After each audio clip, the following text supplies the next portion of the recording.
great. Okay, no problem. Thanks. So, thank you so much, Sanjay sir and Shreyas, for making this possible and for inviting me to come and speak to all of you at this really amazing, amazing place. And on this date that we are, 26th of November, I can't really think of a better gathering to discuss Pakistan and Afghanistan and, of course, China than the young students who are here. You know, I would begin by, before, as I came in and I asked a young friend here that what all are they studying as part of their political science course, and she said that they also study, obviously, as I studied political science in my time in college, they study political theory. And I could immediately connect with the stuff, the concepts, the theories that you study. And I would pick up one concept from your political theory textbook to discuss a little bit of my ideas that I will present before in the next few minutes. That concept is sovereignty, that all of you study as part of your political theory syllabus. And when you look at China-Pakistan economic corridor, the issue that really stands out is that China-Pakistan economic corridor has an inherent problem, and that problem is the sovereignty problem. And that problem arises because China-Pakistan economic corridor, traverses through the territory that India considers to be part of its, integral territory and part of its sovereign existence. But that is the original, if I can say, original problem or original sin of China-Pakistan economic corridor. But once you posit China-Pakistan economic corridor next to Afghanistan, or you place it in the context of AFPAC, then China-Pakistan economic corridor not only becomes a story of one sovereignty problem, but a story of two sovereignty problems. Because it also opens up the old dispute of Afghanistan-Pakistan territorial dispute and Afghanistan-Pakistan sovereignty problem. Just to give a little perspective that Afghanistan was one of the last countries to welcome Pakistan into its existence in 1947. And many of you would be reading about it in the history of United Nations in your courses, and you would see that there was when Pakistan was born, the people of this new country, which was at that time divided in two wings, felt that they are going to be welcomed by a lot of countries, and they expected the brothers, especially in Afghanistan, would be welcoming them as well. But then Afghans were totally cold. They didn't really like the idea that there is a new Muslim majority country that championed the cause of Islam in South Asia. They didn't really like that idea. So today, we really have to look at the issue of CPEC as a story of two sovereignty problems. And that's just from the point of view of political theory, since many of you study the subject in your college, in the college days, in your courses. I mentioned this because I want to place that as an opening statement so that we can also ponder about it later on, because it's a theoretical problem for many of you. Here I would go into the China-Pakistan economic corridor, and I would say that, as all of you know, that Pakistan is not really having an easy existence these days. There are economic problems, there are political uncertainties. And similarly, there are political uncertainties and also the pandemic-related uncertainties in China, as all of you are reading. So the question is, what do the Chinese want from the China-Pakistan economic corridor at this time? And what did the Pakistan Prime Minister who visited China earlier this month, what did really they wanted to achieve?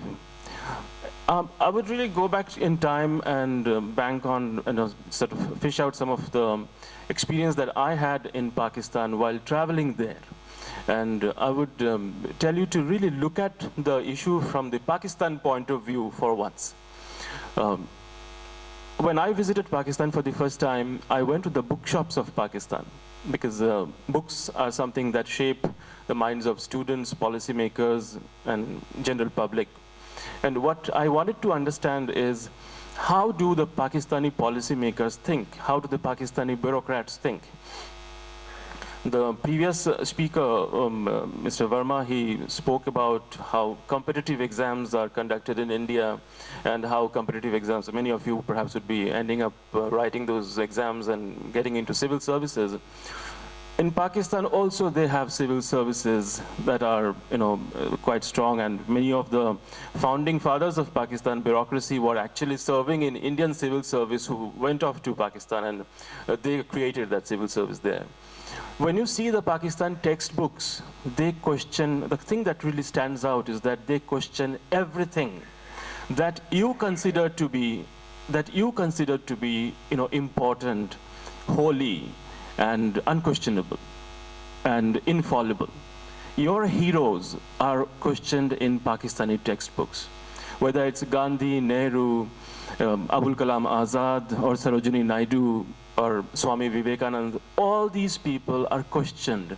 They are turned upside down. And that is where the thinking of Pakistan and Pakistan's sovereignty originates from. That they question everything that Indians believe in, and the Indian state is built upon. The fundamentals of Indian state are questioned by Pakistani civil servants, Pakistani policymakers, and Pakistani textbooks. And one of the things that they question is Indian sovereignty. And that is a big mistake from my point of view, because they define their sovereignty in classical terms, which is to say that sovereignty is indivisible. It is, it's meant to expand and meant to, take forward the agenda of the state. It's a new state. Pakistan was born just in 1947. It had no historical existence. It is based upon certain historical ideas that the founders of Pakistan believed in, and the foreign powers that supported its creation, believed in.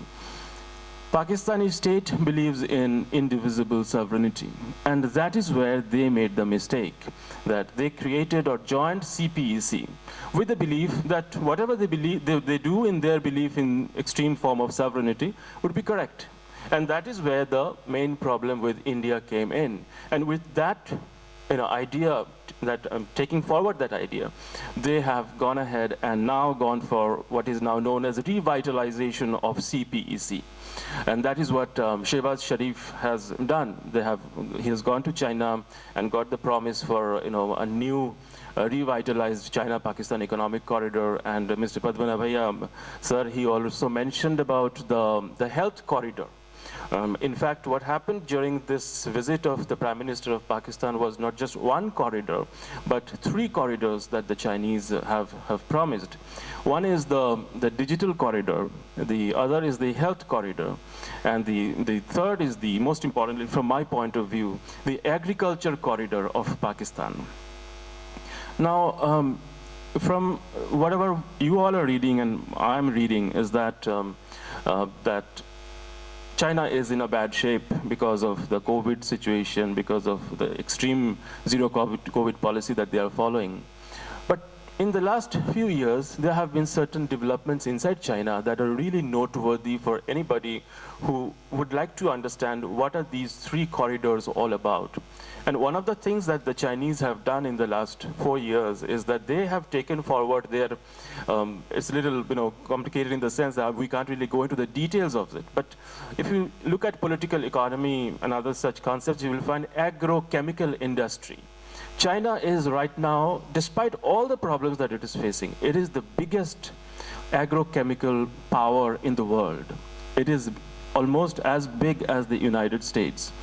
Some of their companies that they will ultimately provide to the Pakistanis, like Syngenta, you can read more about it.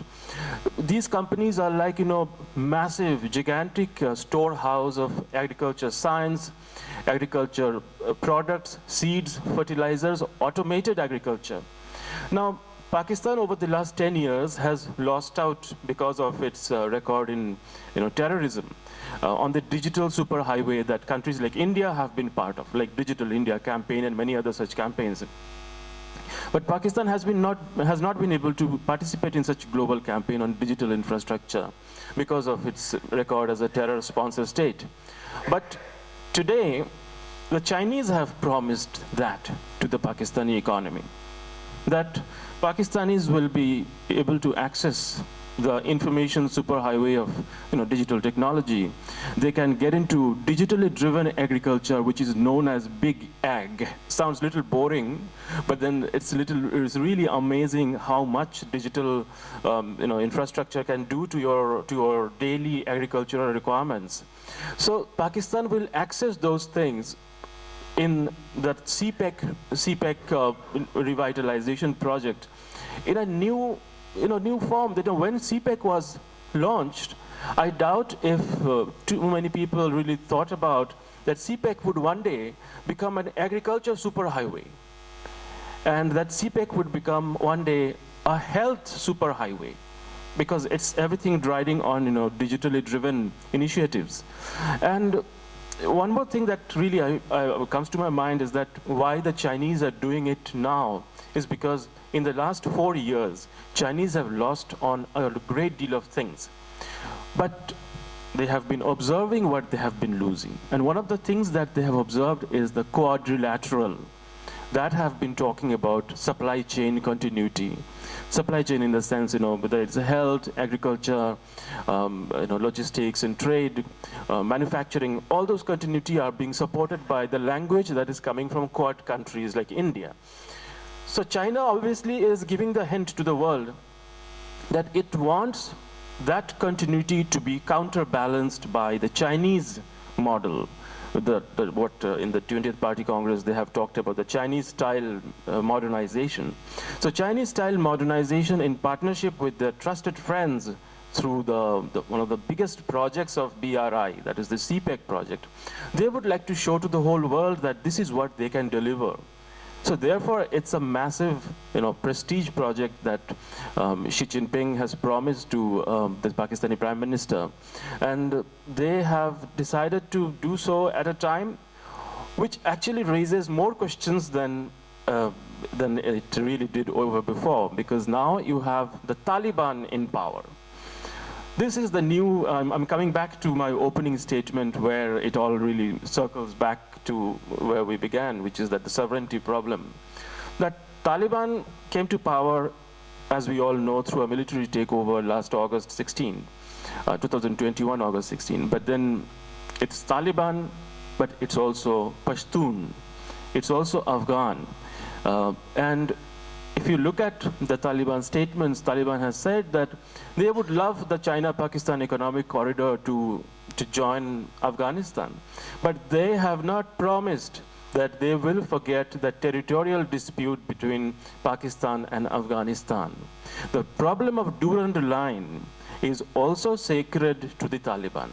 So what we are seeing in this Taliban especially is that, which I call the Taliban 2.0, is that this is a Taliban which is conscious about its foundational principles. One is, of course, that their social orthodoxy will not be compromised, and the other is that territorial sovereignty of Afghanistan is also important for Taliban. And if you see the newspaper reports of the last fortnight, when on November 16th we had the Moscow format dialogue, many of you have read. Moscow format dialogue was held without the participation of the Taliban. But as soon as the Moscow format dialogue ended, the Taliban came out with a statement in which they said very clearly that Taliban will not allow any third country to utilize the land of Afghanistan for military purposes or military infrastructure. At the same time, they also said that they also expect that the neighboring countries' land should also not be used by third countries. This is a kind of a quid pro quo that Taliban is indicating to major powers in the region, mainly to Pakistan. When this comment was made by the Taliban spokesperson, it was interpreted as a hint from the Taliban that it is basically indicating that the Americans should not be using the Pakistani airspace and Pakistani territory to launch attacks on the Taliban leaders or on terrorists inside Afghanistan. But the fact is, with the presence of the fighters of East Turkestan Islamic movement, that is the Xinjiang province, as previous speakers have also pointed out, there are nearly 1,000 fighters of Xinjiang province in Afghanistan today.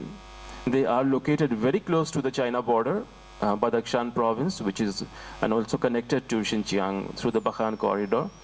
So, the entire CPEC is within the firing range of Taliban, which is, as we all know, neither a state nor a state actor.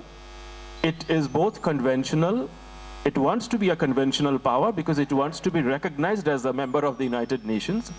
But at the same time, it is also an unconventional and non-conventional form of an outfit, which has some understanding of what is the real body of Afghanistan and how it has to be protected. So Taliban has not promised anything to the Chinese that their projects in Pakistan will be safe. In this context, I would say that the Chinese are really investing in an extremely risk-prone project. They are revitalizing a project which was, from the very beginning, founded on weak principles and has now become even more difficult and even more problematic because it is now operating under the shadow of the Taliban, which has now returned as a conquering, as a kind of a victorious party. And please remember that Taliban has defeated, that is the understanding, the mindset of Taliban is that Taliban has defeated the superpower of the world on the ground of Afghanistan, and of course also on the grounds of parts of, say, Pakistan, of Pak. And Taliban, therefore, should not be challenged because what is really China? I mean, that is how they think. If Taliban can handle United States, then certainly they can look at similar powers like the Chinese that want to establish hegemony in this region. So I would end here because I think I have taken my time, and I look forward to your comments if you have any. And I would say that once again, this is really a wonderful experience to come here and share this space with all of you. Just at the end, I would say only this much, that understanding Pakistan is very vital for understanding South Asia. And one speaker previously said that why should all of you be concerned about CPEC? When you compare yourself with Pakistan today, then you are really part of a very amazing project called Modern India. You are the citizens in the future of the great Indian Republic, which is the biggest power right now in South Asia. So this is really something that you all should think what is happening in your region, in your neighborhood, and what is really in your interest. And therefore, stay focused on what's happening in Pakistan because that really matters to you. Thank you.